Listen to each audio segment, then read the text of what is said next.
morning and welcome to Monday Mornings with Margie. Happy to be with you here another week. And I am happy to let you know that I have another cool guest today that's going to be chatting with me and sharing important information to everybody. And I'm going to let him introduce himself. How's it going? Thanks for having me on today. My name is Bill McMahon. I'm the Mass State Leader for the nonprofit Mission 22. I'm a Marine Corps veteran. I was in the Marine Corps from '07 to 2011. I fought in both Iraq and Afghanistan, while I also visited Kuwait, Kyrgyzstan, Germany, Ireland, all over the Middle East, pretty much. Now I basically use a lot of my experiences to try and help fellow veterans to learn how to compartmentalize their PTSD and how to overcome some difficult challenges a lot of veterans face when they return home from war. And this is my puppy Mookie, by the way. All right. Well, we're happy that Mookie's with us as well. Never can have too many guests. So, yeah. And if you don't have them, we'll probably be barking. So it's exactly. You have them. So why don't you? I'll be honest with you. I had never heard of Mission 22 until Andrew had shared that with me. So why don't you tell people who are listening about the mission or goal of Mission 22? So Mission 22 is a 501c nonprofit. Our goal is to end veteran suicide. Right now, a lot of people don't know that over 22 veterans a day are killing themselves via suicide. More veterans have died via suicide than overseas in combat in both Iraq and Afghanistan. It's a pretty scary number. A lot of it gets pushed through the wayside, really. You don't hear about it. You don't see it on the news. You don't hear about any of this stuff. So Mission 22 does this through awareness and treatment programs for veterans to help with their PTSD. We have ambassadors in every state of the country. We have over 3,000. So we're a countrywide organization. Our headquarters are right out of Oregon. Wow. Huh. So who started this? When did they start this? How did it come about? So the founder of Mission 22 is a man named Magnus Johnson. He's a former Green Beret Army Ranger. He started this organization back in 2013. He started it after he realized there was a problem with veteran suicide. One of his good friends he served with committed suicide back in 2008, and it kind of brought awareness to the situation for Magnus. And he said he figured there needed to be something done about it. So he started Mission 22, and it just grown tremendously since then. So 88% of all the money we bring in goes directly back to veterans. I believe that's the most out of any nonprofit for any veterans group in the country. So Magnus has done a really good job, and he's done it through his own experiences, which is really important. It's really important when a nonprofit, when the guy running it actually knows what he's talking about because he's lived it. So that's why Mission 22 is something I was drawn into because of their founder, really. Right. Well, it's definitely something that when you've had the same experience or similar experience, I mean, everyone's experience is a little bit different, obviously, but I feel like there's trust that comes in right from the get-go. Exactly. Working with people who may have good intentions, may want to help, but don't understand what it's like to have gone and fought and been in different situations, and then experience the PTSD and depression and anxiety and substance abuse in some cases when you come back. Exactly. No, it's very important to. A lot of veterans relate with me when I talk with them or counsel them, because I tell them my story first. Mm-hmm. And Magnus is very open about his story. He's written a couple of books, I believe, and it really helps you relate. And like you said, trust is the biggest thing. If you want any veteran or anyone with a traumatizing, because you can have PTSD, you don't have to go to war to get PTSD. Right. And when you, the person trying to help you has actually been through it and can tell you about their experience, there's that trust built, and all of a sudden all the walls and barriers come down, and it's easy to talk and help that person.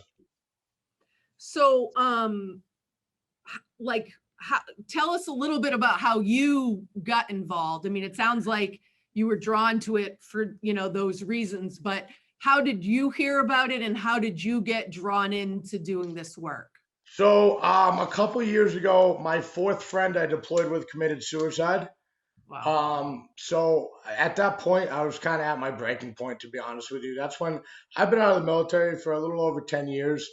And right when I got out, they diagnosed me with PTSD, but I was on such a sugar high from getting out of the military that it didn't really affect me. And then one suicide happens, another one happens, and the fourth one really struck home. It was a really good friend of mine out in California. He was a police officer.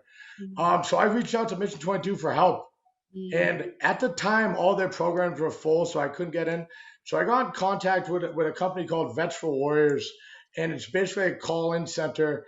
And I talked directly to a veteran. He was an Army Ranger, and he told me, "Why don't you get involved?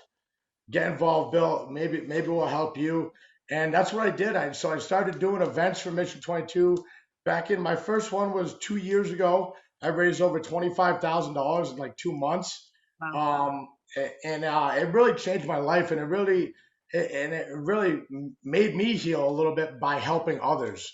Yeah. So that's how I got involved with Mission 22, and they've helped me a lot. Since then, I've gotten involved in one of their recovery and resiliency programs, which I'll get into a little bit more later. But it's the number one program we offer. And I went out to Missouri with Focus Marines Foundation, and they helped me a lot too. But that's how I got started with Mission 22. Wow. Well, I mean, that's a lot of loss. And Yeah. unfortunately, you hear that way more often. And you're right, it's not something that's like, it's not discussed. I Oh, mean, not at mental all. health as a whole is not something people like to talk about. But, when you have 22 people committing suicide a day per day that are veterans, how can that not be something that's in the light and in the forefront? Exactly. As a nation, it's very disturbing. So like, how does Mission 22 get funded? Is it through So, fundraising? so no, we're funded through grants and donations, pretty much. That's pretty much it. We also do a lot of events. We raise money. We sell T-shirts, stuff like that, to raise awareness.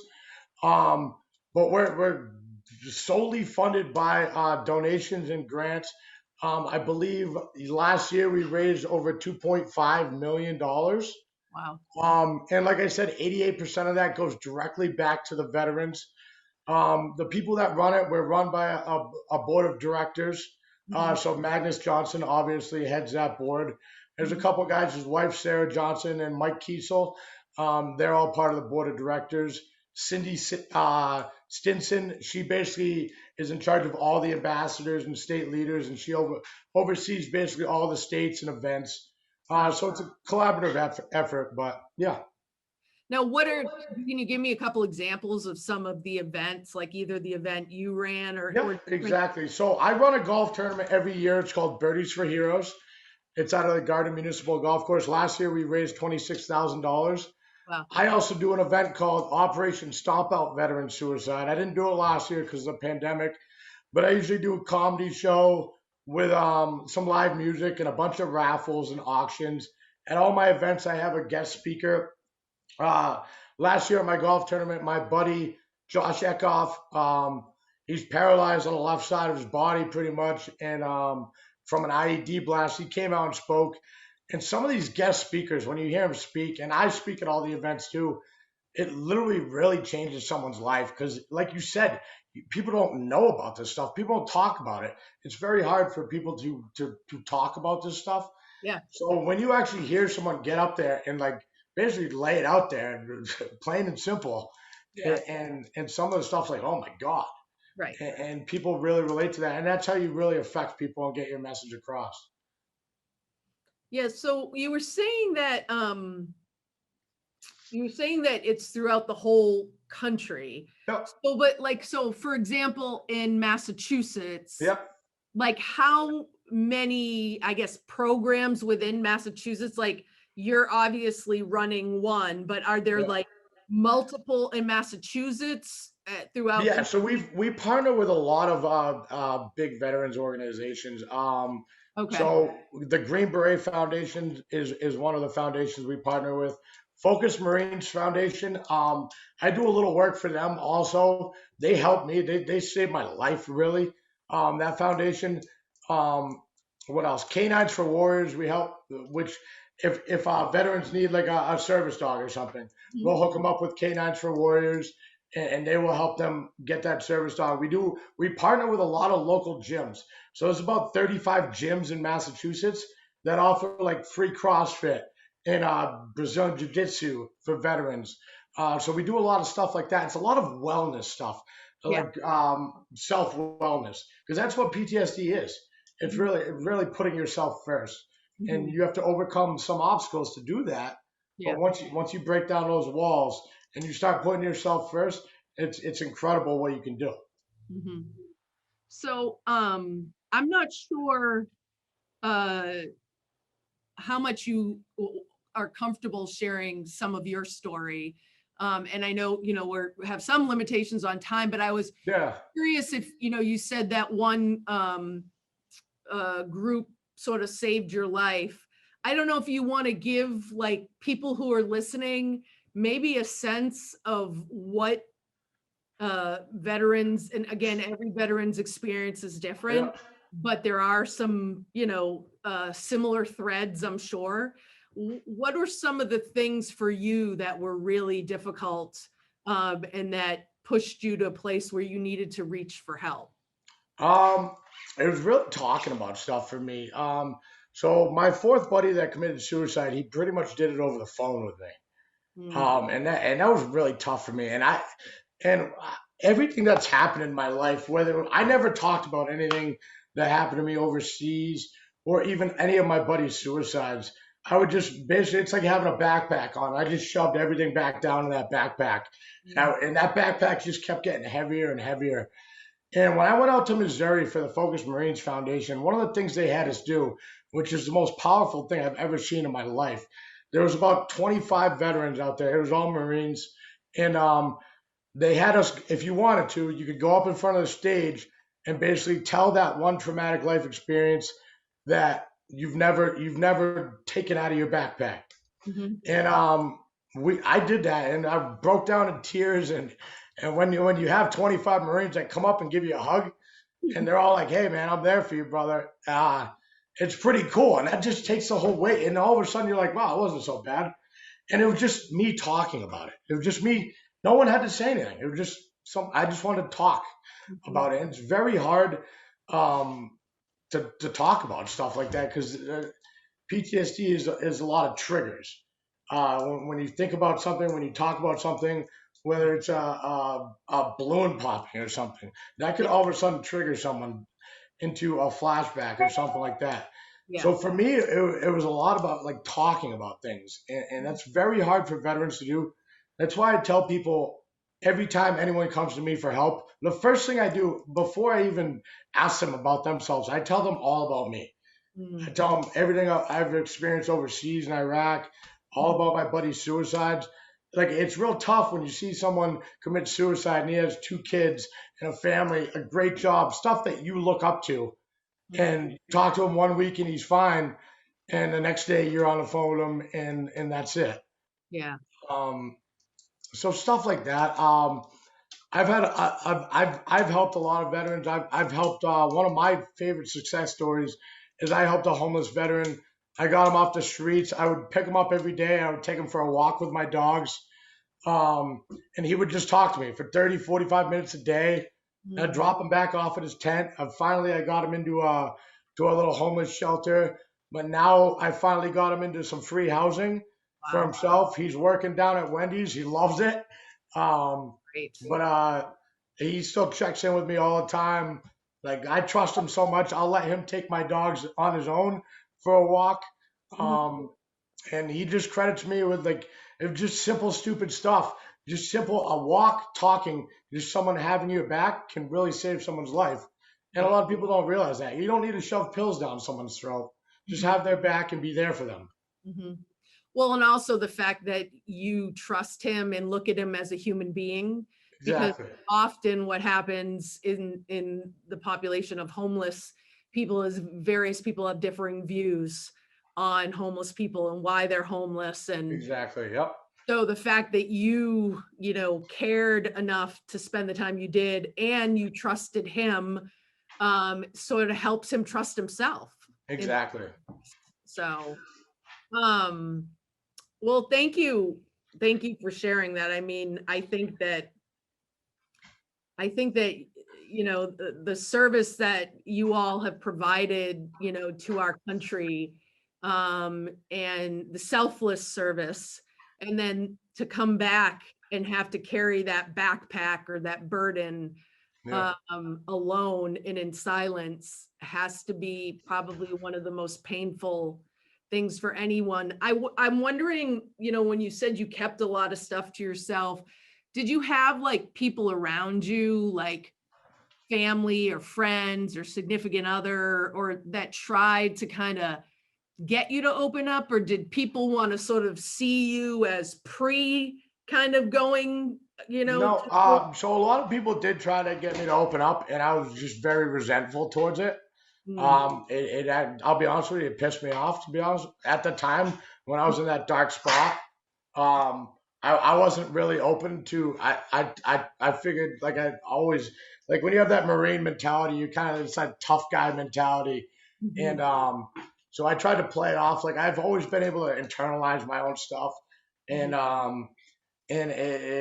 once I got to my breaking point, that's when I really needed help, and I pushed a lot of people out of my life during that time, and Mhm. it's cool now. I have a great relationship with my family.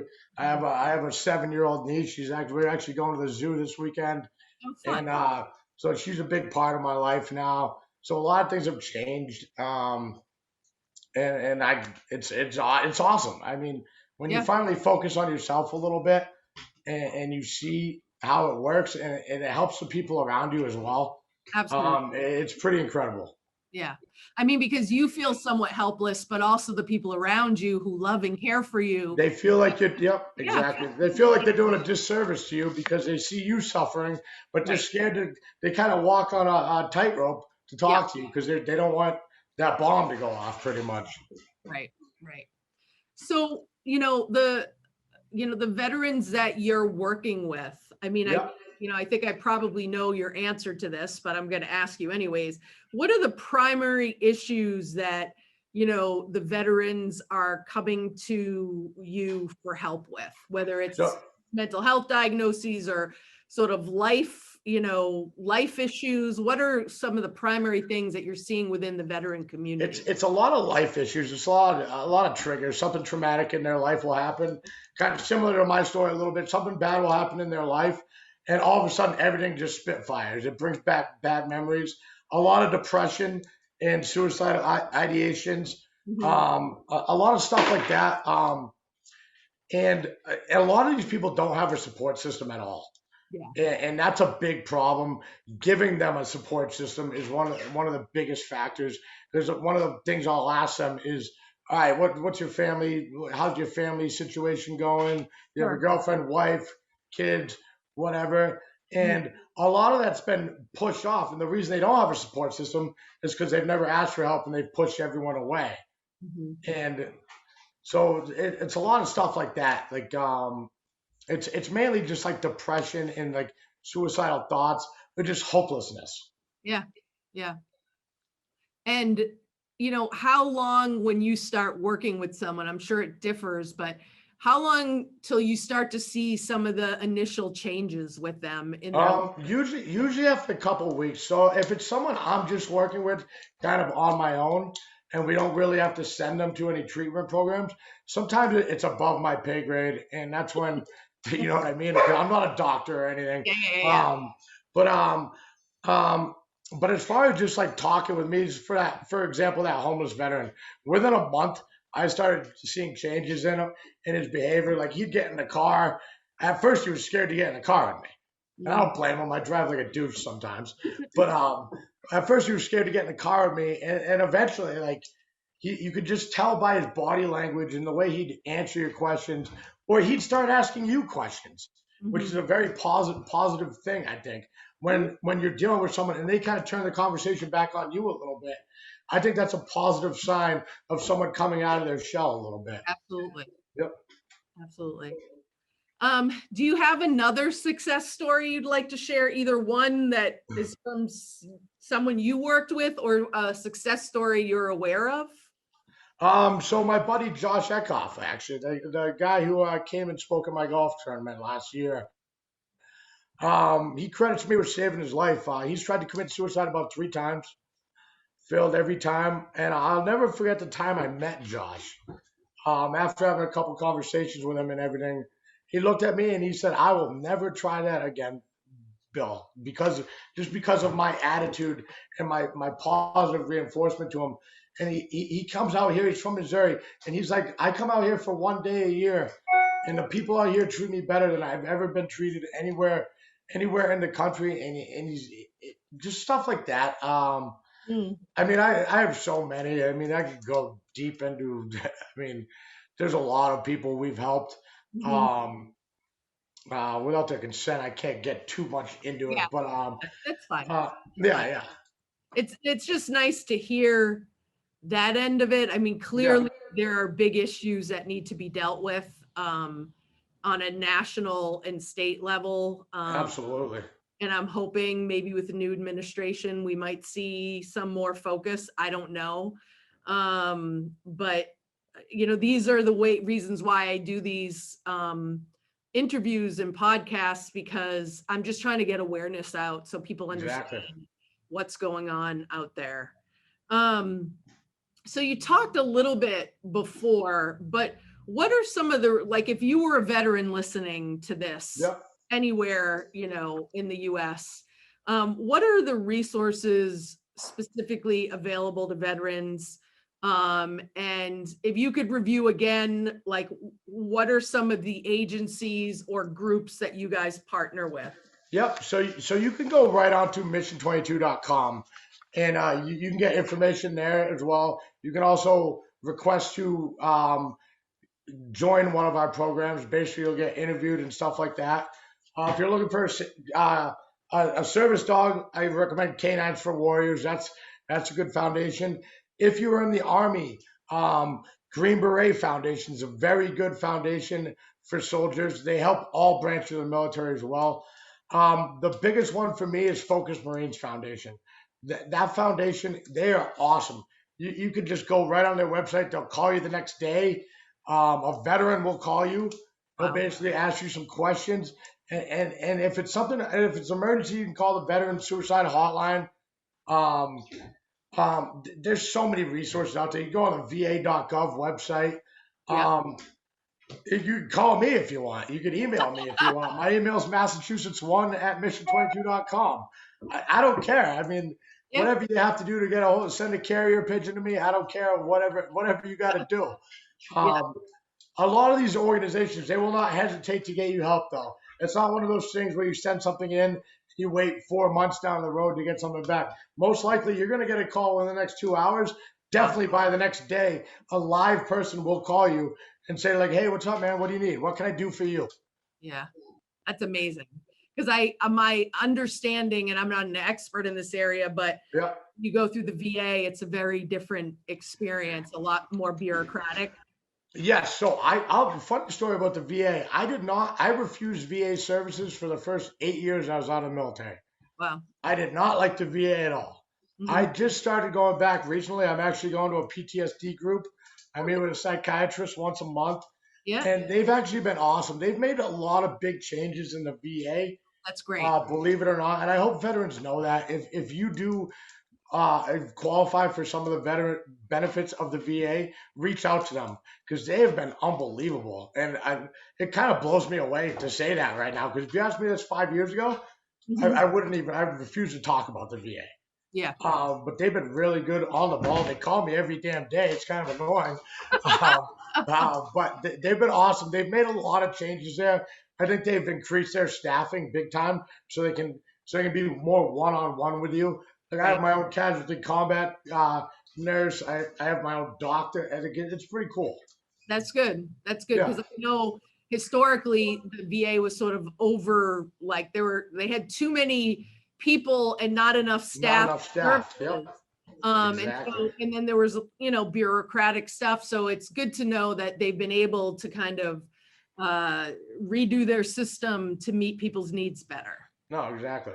And on the VA topic, a lot of veterans have committed suicide in VA parking lots or VA waiting rooms throughout the country over the past like decade or so.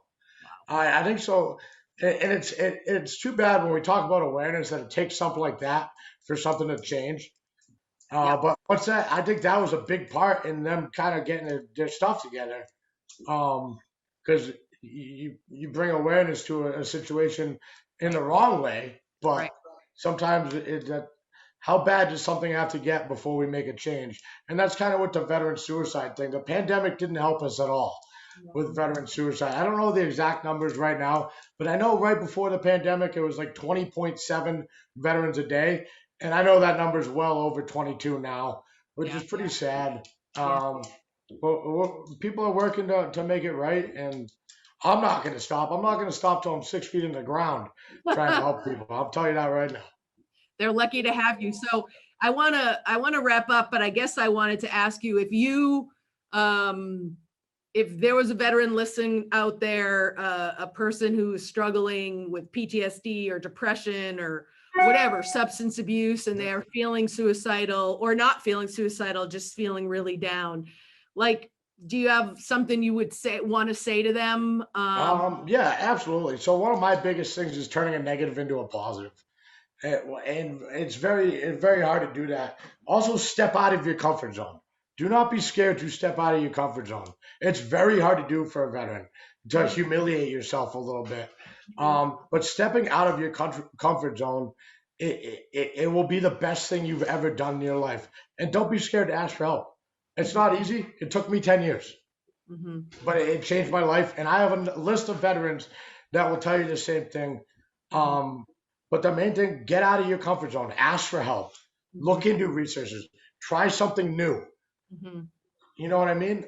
Yeah. It's stuff like that. That's what I would tell them to start. Great. That's great. It's Yeah. words of wisdom from somebody who's been there, done that, and now is turned their life around and is helping, thousands of people.